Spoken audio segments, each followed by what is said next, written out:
Today's video is entitled, Your Brain Might Be Stopping You from Losing Weight. If you gave a test to 1 million people and 3/4 of them flunked, would you attribute their failure to a lack of willpower or laziness? Or would you wonder if the test was flawed? If the test measured the ability to lose weight, the results would parallel the failure rates for Americans who are trying to reduce their girth. According to the 2011 Food and Health Survey conducted by the International Food Information Council Foundation, 77% of Americans are trying to lose weight or avoid gaining weight. Despite their efforts, nearly 70% of Americans are overweight or obese. Given the inability for the majority of us to manage our weight, are we all just weak-willed slackers, or are there other factors operating to make failure the most likely outcome? For the most part, the test takers do not blame others for their failure. They blame themselves. Desperate to succeed despite a history of dangerous scams and diet schemes, consumers continue their search for a magical solution to weight loss and willingly throw money at the problem. Growing at an annual rate of nearly 11% for the past 5 years, the market for weight loss products, food, drugs, supplements, services, ingredients, devices, accessories, and cosmetics, in 2014 is projected to reach $586 billion. So why is it so difficult to lose weight? Obesity psychologist Jim Keller, director of behavioral health at the WeightWise bariatric program in Oklahoma City, asserts that the human body and brain are designed to eat, thus explaining why losing weight proves so challenging for so many. Keller, who has conducted 14,000 psychological interviews of individuals considering bariatric surgery, says that the causes of obesity are complex. Obesity is not simply a function of laziness or an indication of emotional instability. In addition, genetic and biological factors do not act in isolation but are constantly interacting with an array of environmental factors. Keller notes that both the availability and persuasive advertising of unhealthy food contribute to the obesity epidemic. While external and genetic factors play a role, no one questions that individuals are in charge of their daily decisions about what and how much to eat. So once we make up our minds to change a habit, why do we find ourselves falling back into old ones? Why can't we simply make a decision and get on with it? What puzzles and frustrates many trying to lose weight is why changing one's eating habit is so darn hard.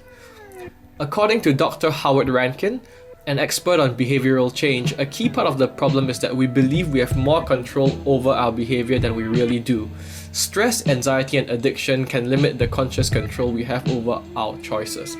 Dr. Rankin asserts that what drives our behavior is not logic, but brain biochemistry, habits, and addiction, states of consciousness, and what we see people around us doing. We are emotional beings with the ability to rationalize, not rational beings with emotions. If we are stressed, depressed, or addicted, no matter how good the advice we are given, chances are that we will not be able to act on it. The more primitive emotional brain generally has precedence over the newer, more rational brain. But even if we remove those individuals who are stressed, depressed, or addicted from the test group, we would still be left with a large population of individuals who are unable to stick with their resolve to lose weight. I speak from personal experience. I've started many a day resolved to eat healthfully for the rest of my life, but by late evening a piece of chocolate cake with vanilla ice cream has somehow found its way into my stomach. One possibility is that I have multiple personalities. Another is that resolve is not constant. According to Dr. Rankin, resolve ebbs and flows like the tide. One moment we can be fired up to be mindful of our eating, but the next instant our mood, our state of consciousness, or the context has changed. Much to our chagrin, we find ourselves indulging in unhealthy treats. Dr. Rankin also has a healthy respect for people's extraordinary ability to rationalize almost any behavior. We can persuade ourselves to do almost anything we want to do, especially when the behaviors are ones that our brains are used to doing. But trying to persuade ourselves to do things that we don't really want to do, behaviors our brain is not used to, is not easy. We are very adept at making wonderful and plausible excuses as to why we can't do what we don't want to do. The obstacles to losing weight, however, are not insurmountable. The National Weight Registry is tracking over 5,000 individuals who have lost an average of 66 pounds and kept the weight off for 5 years. Insights from their success stories are consistent with these 5 tips from Dr. Rankin. 1. Focus on a change of heart, not a change of mind. Losing weight through changing what and how much you eat doesn't happen because you rationally decide to lose weight. You have to have a change of heart, that is, you must get in touch with your deepest heartfelt desires. Your motivation may not be positive, indeed it may stem from a fear of loss. For example, you do not want to get sick, or you may not want to be ostracized. To get in touch with your motivation, think about the negative consequences of not changing as well as the positive ones. Getting fit must become a priority and your life must be organized accordingly. Nobody can change but you.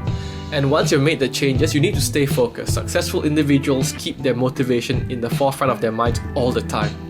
Number 2 is to practice self-discipline. Self-control is a muscle that, like other muscles, need exercise and strengthening. Change doesn't happen because you want it to happen. Each time you resist temptation, you are developing greater self-control. Success breeds success. Facing down temptations builds strength for future decision moments. Some of my clients throw away their favorite food as a symbolic act that shows they have control over their food and not the other way around. Self-discipline is required for behavior change, but does that mean that a lack of self-discipline causes obesity? No. That would be like saying aspirin helps a headache go away, so headaches are caused by a lack of aspirin, which is nonsense. Number 3, eliminate or reduce sugary, fat-laden foods. Such foods create physical changes at the cellular level that alter how our brains and bodies react. When analyzing your level of addiction, consider both physical dependence and psychological dependence. For example, how often do you use a sugary treat to lift your spirits? Number 4, make history your teacher, not your jailer. You can learn from your mistakes. Instead of beating yourself up when you fail to keep your promises, seek to gain self-knowledge so you won't repeat the error. No one is perfect. Be sure to acknowledge what you are doing right, not just what isn't working. Number 5, surround yourself with friends, family, and colleagues who will support your effort. Getting fit and losing weight absolutely require others. Although you alone can make the changes you need to make, you can't make the changes alone. Not only in terms of eating, but in all areas of our lives, we are much more influenced by other people than we imagine. One of the most potent forces for positive change is the emotional support of the individuals who surround you. You must, however, ask for the support you need. Don't assume that others know what would be most helpful to you. Similarly, you need to avoid those people who aren't on the same page as you. Social pressure can work for or against you. Hang out with the right people. Change is difficult, and whoever finds a way to bottle and market motivation and self-discipline will make a fortune. In the absence of such a product, however, the next best thing is helpful insights onto the process of changing our behavior. Dr. Rankin reminds us that for better or worse, our core emotional values will ultimately determine our choices. Once we identify our heartfelt desires, we can use them to create a healthy lifestyle that reflects our best self. Our deepest values can be summoned to keep us on track, especially when we are facing temptations and distractions. They can also serve as our compass when we go astray. If we are willing to remain diligently committed to our emotional values, we can be confident that we will succeed in realizing our health and fitness goals. And when we do, maybe some of us will go one step further and give support to family and friends so that they can join us in becoming healthier and happier. Granite Fitness would like to thank the Huffington Post for the content of this post, which was originally published on their website. Psychology is a huge part of weight loss and long-term weight maintenance. Before trying hypnosis, why not try the winning psychology manual instead? Thank you. Hi, and thanks for stopping by. I hope you have found this video useful. Please subscribe to this channel, engage with us on social media, and check out the links below. Have a great day and we'll be in touch soon.